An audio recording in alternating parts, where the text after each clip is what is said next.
превъзходителства, уважаеми гости! Ще ви прочета два документа, които имат отношение към добрия повод, за който сме се събрали тук днес.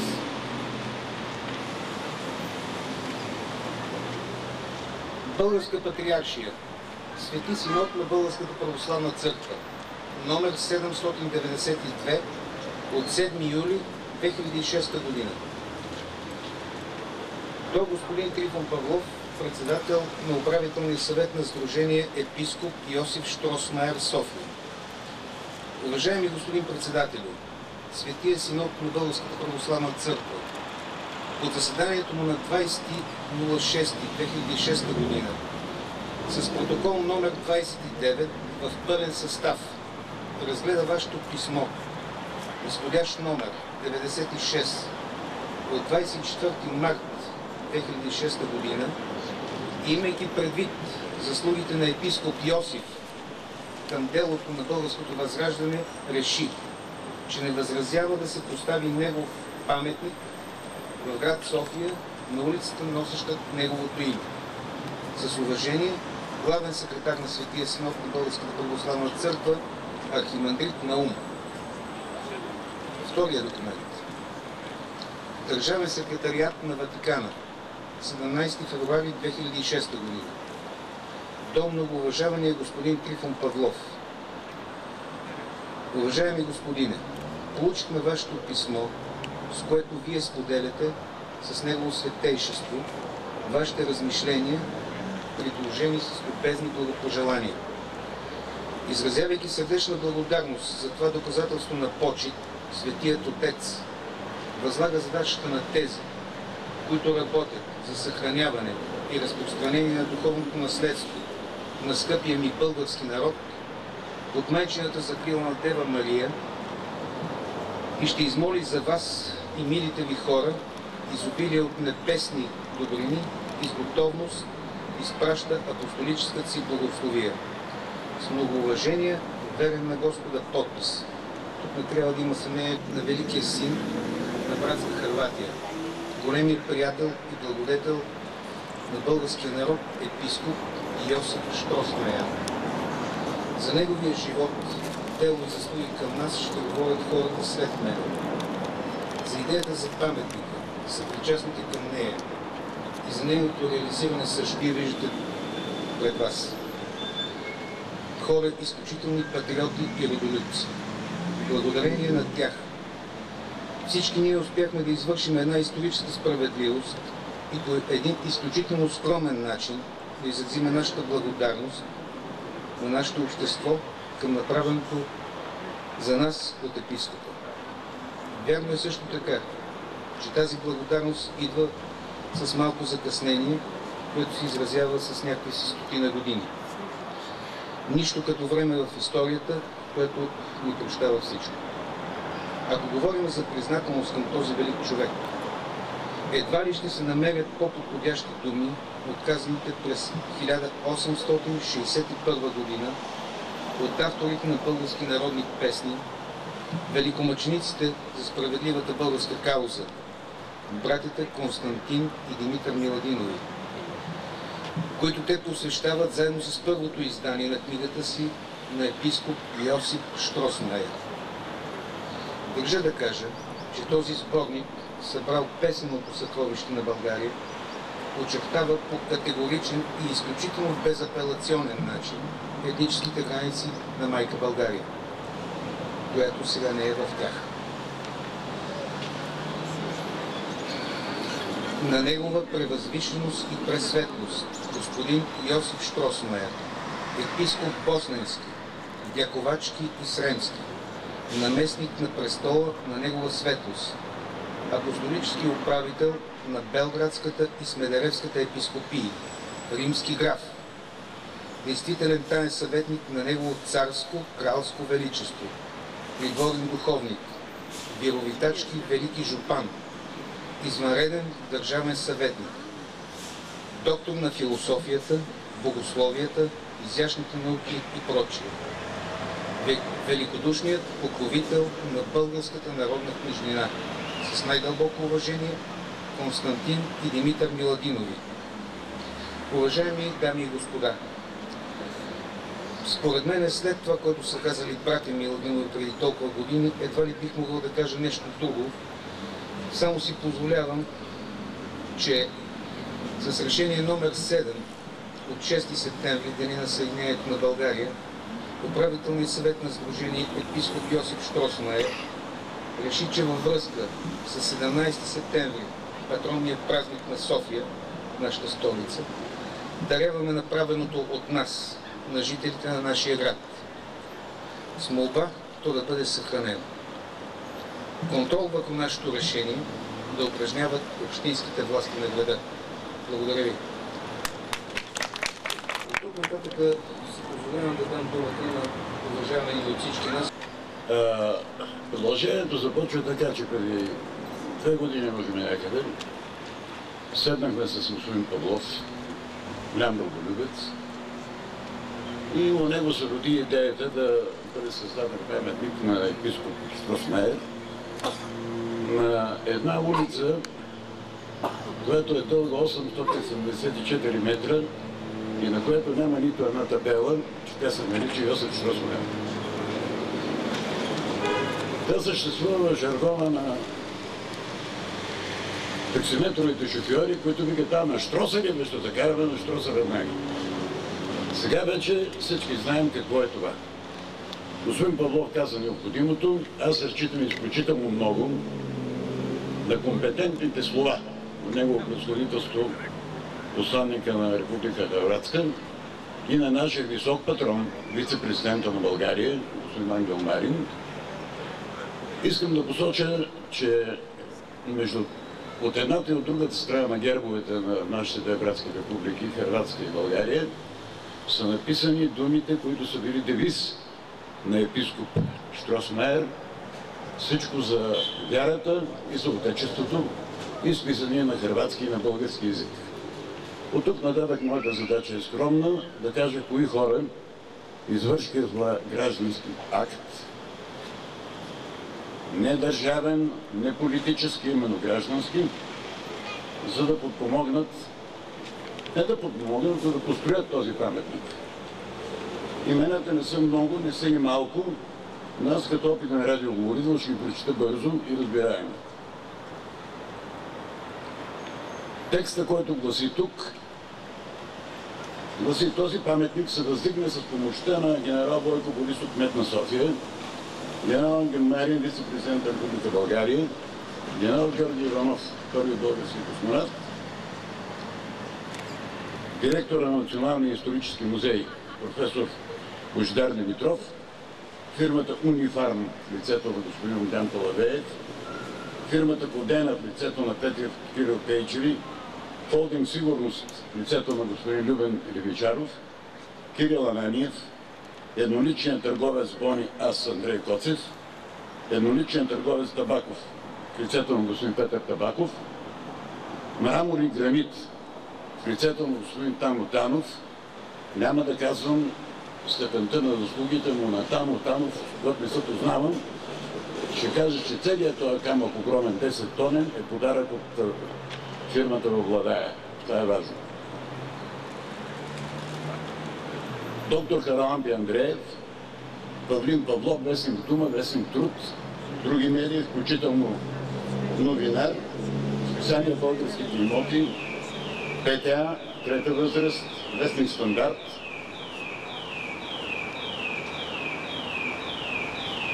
Агенцията за сигурност Саламандър в лицето на нейния президент Филип Атанасов, Българската академия на науките в лицето на нейния президент академик Иван Юхновски, ВМРО в лицето на неговия председател господин Красимир Каракачанов, семейство Ана Янева и Николай Гацев, веригата магазини, аз не знам как да прочета, СДА Комерс, магазин тук много популярен в нашия квартал, да се живи и здраве,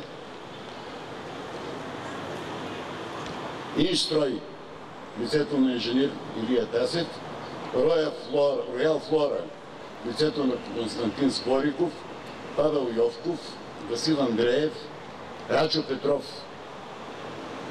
Румен Леонидов, КНСБ в лицето на доктор Желязко Христов, Българския червен кръст в лицето на Христо Григоров, Българските държавни железници, директор Джар, Бултарс, Юлия Огнянова, следват Пламен Станков, стипендиател Владимир Еднаков, едноличен търговец Тамара Николчева, Степан Петелярски, Златко Златков, Володя Костов и да не пуснем все пак автори на проекта архитект Христо Цветков, маестро, доктор на изкуствознанието Петър Димитров. Преди да поканя пред микрофона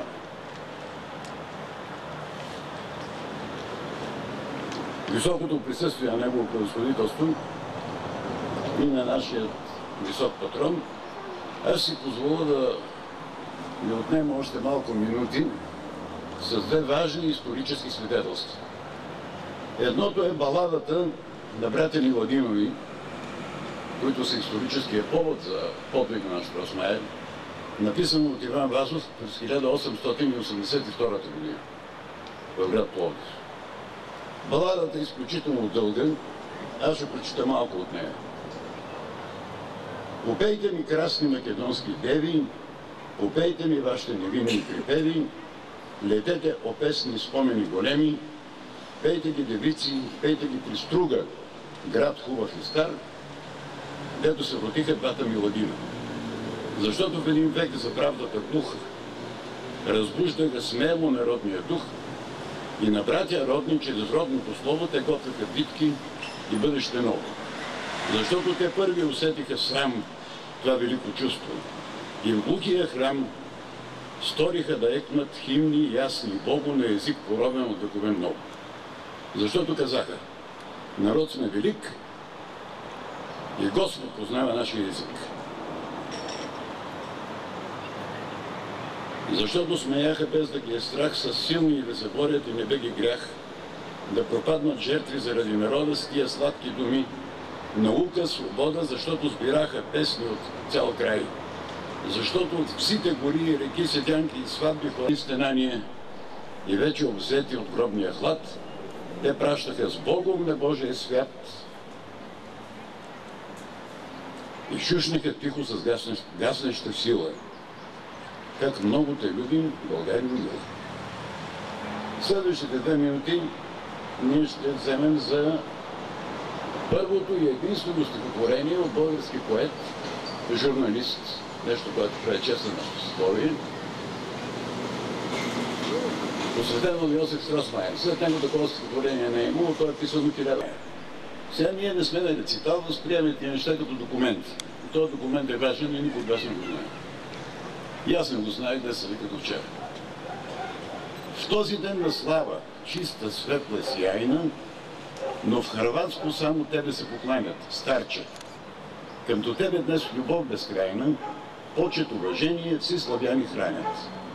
В теб не беше само родина и вяра, ти направи много и заради нази, солунските братя за светци прокара и с това до тях си място ти запази.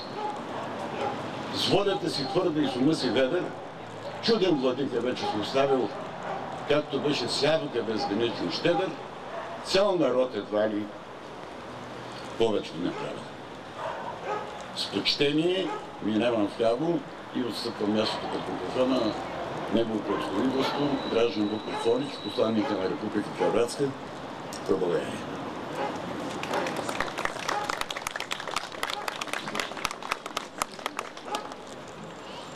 Уважаеми господин вице-президент, господин Марин, уважаеми председател на служението епископ Йосиф Юрий Щросмайер, господин Павлов, уважени членове на Сдружението, уважени професор Веселин Димитров, уважени скулптор господин Петър Димитров, уважени дарители, скъпи гости и приятели.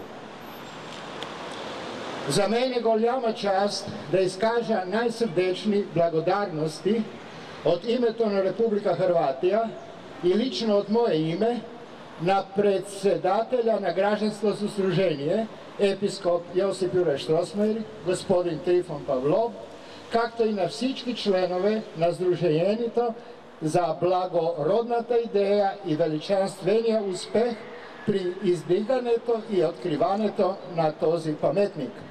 Това е голям ден в богата история на многовековните връзки между България и Хърватия, между българи и хървати.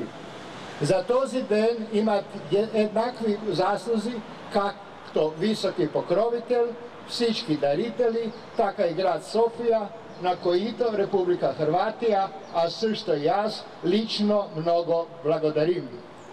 Ние, хърватите, се гордеем с делата на Йосип Юрай Штросмайер, а днес сме особено горди, че на той великан се издига паметник във величанствената София. С това България и българският народ още веднъж доказват колко много ценят помощта и разбирателството на искрените приятели, а хърватите още веднъж ще се убедят, че когато двамата народа са близки и се ценят. Историята винаги потвърждава това, независимо от някои тежки времена в миналото. Йосип Юрай Штросмайер е бил човек с всестранно ренесансов дух и гигантска енергия и едва сега, когато Хърватия и България отново споделят еднакви виждения и идеали по общи европейски път, е възможно да се сбудне съня на Штросмайер за славянските народи като европейски партньори, които могат равноправно да застанат редом с германските и романските народи. Поради това, този паметник не е само благодарност към великото минало, а и жив пътепоказател на общото ни бъдеще. Така че с това тържествено събитие празнуваме наравно онова, което сме били, онова, което станахме и онова, което трябва да будем. Благодаря ви много.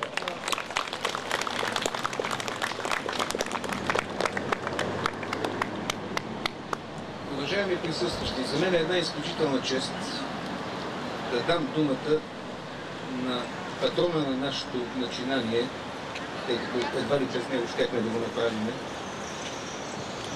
Човек е оказал материална, най-вече и морална помощ, за което ние никога няма да забравим това нещо. Така че давам думата на вице-президента на Република България, господин Германия. Господин Марин, заповядайте.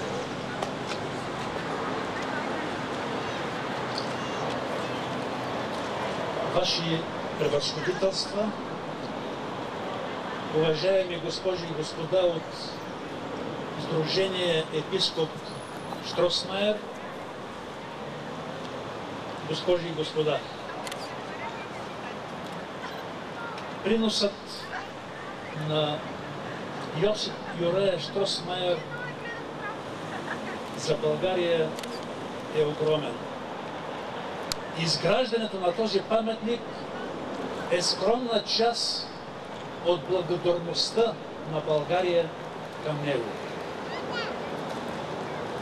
Епископ Йосип Штросмайер участва в националното събуждане на българите.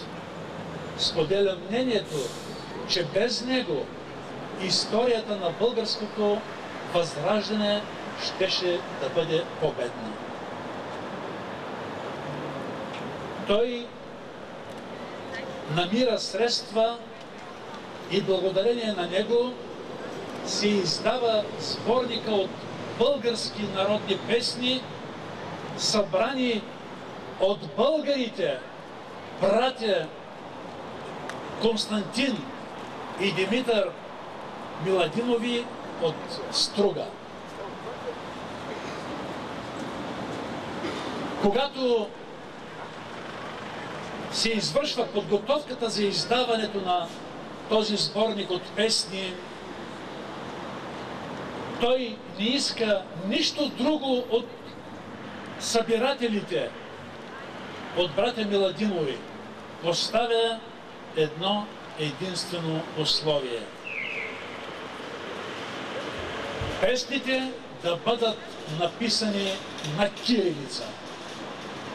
Предвид на трудностите при тогавашните условия, това става 1861 година, можем да се представим колко затруднени са били българите от Струга, в това число и братя Димитър и Константин Миладинови, щом са били готови на такъв компромис с гръцки букви да издадат българските народни песни.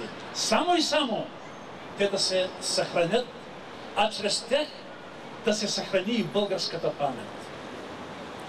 Един харватин, един епископ надраства своето време, разбира какво е голямо значението тези песни да бъдат издадени на български език. Затова, без преувеличение, епископ Йосип Юрая Щросмайер трябва да бъде нареден сред будителите. След него и други харвати се включват в делото за подпомагане на българите. Самият епископ Йосип Юрая Щросмайер не се задоволява само с финансирането на издаването на този сборник от български народни песни.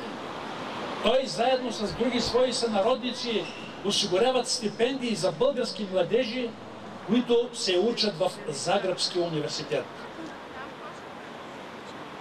Първите учени за България в областта на филологията, метеорологията, геологията и други области на науката са подготвени с техни средства, с стипендии отпуснати от тях в Загребския университет. Така че делото на епископ Йосип Юрая Щросмайер не е само заключено в финансирането на издаването на тези народни песни. Нещо повече.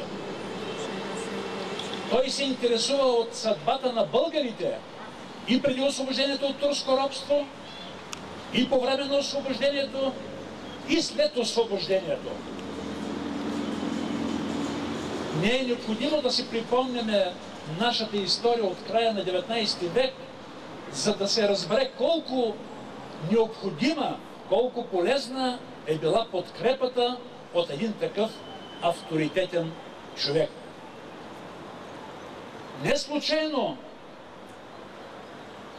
българският народ почувствал това негово отношение, се отнася с благодарност към него.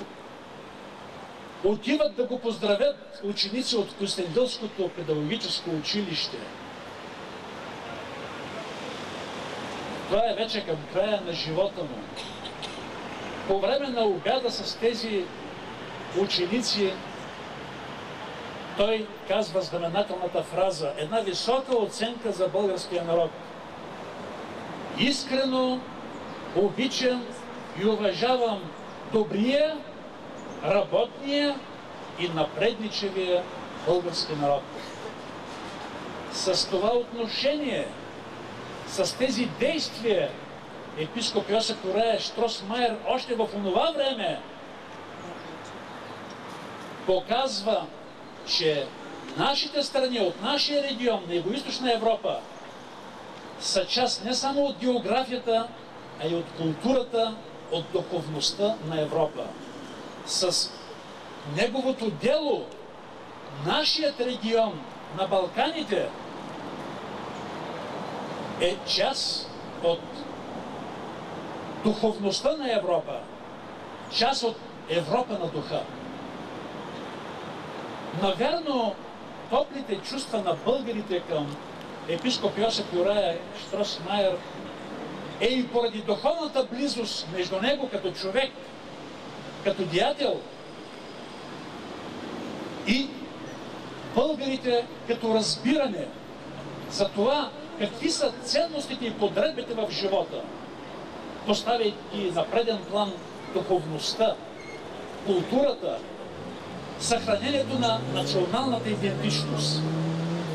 Затова още по времето, когато той е жив, ние, нашите предци, българите, го обявяват за свой почетен член. И това не е всичко от българите. Може би за това тук, на този паметник, би подхождал един надпис, който е изобразен на друг паметник в София. Може постичек надпис на нашия приятел, епископ Йосип Юрая Штрос. Добре, може би и този надпис само е достатъчен, без всичко друго. Ми е приятел като българи. Този паметник за нас е един символ. Символ на благодарност, символ на уважение, символ на признателност, символ на актуалността и значимостта на делото на Йосип Юрая Штросмайер и днес и утре. А смисълът на неговото дело е сближаване и обединение на хората, сближаване и обединение на народите. Далеч преди да се говори и да се прави като държавна политика всичко, което днес го знаем под названието Обединена Европа, Европейски съюз, го е вършил епископ Йосип Юрая Штросмайер. Днес е първият учебен ден. Сигурно в училище на учениците днес казват много важни неща учителите. Този учебен ден е не само за децата, които ние изпращаме на училище, нашите деца и нашите внуци. Това е за всички нас. Днес ние получаваме и се опитваме да дадем един урок с откриването на паметник на Йосип Юрая Штросмайер. И този урок е по родолюбие, урок по обич, урок по уважение, урок по благодарност. И този урок не е по-малко важен от уроците по математика и всички други науки. И този урок е необходим не само за учениците, той е необходим и за всички нас. Поклон пред паметта на епископ Йосип Юрая Штросмайер, нека святото му дело пребъде.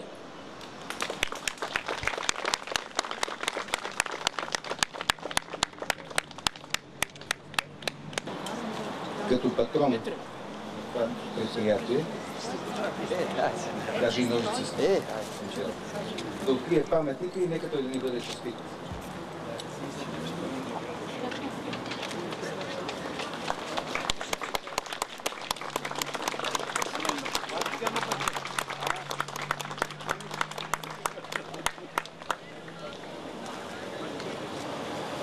Изучащо присъствие на вас, на техни превъзходителства, на господин вице-президента. Смятам, че това е един добър финал на едно добро дело, което всички ние направихме. Така че смятам от тук нататък нищо повече не е необходимо, освен да пазим това, което сме направили. Много ви благодаря за присъствието. Всичко добро ви желая.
Ćemo našli za sigurno hora kako ovo.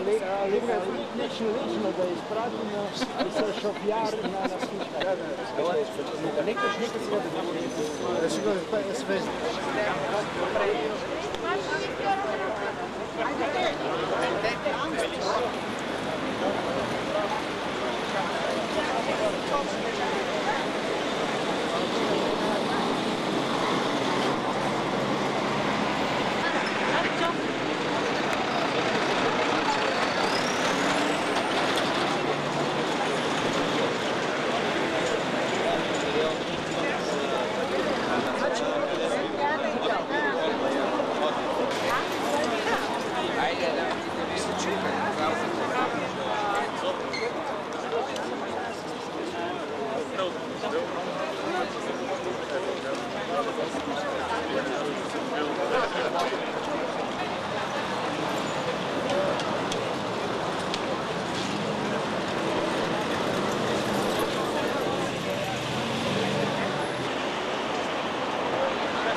Малко по-късен период.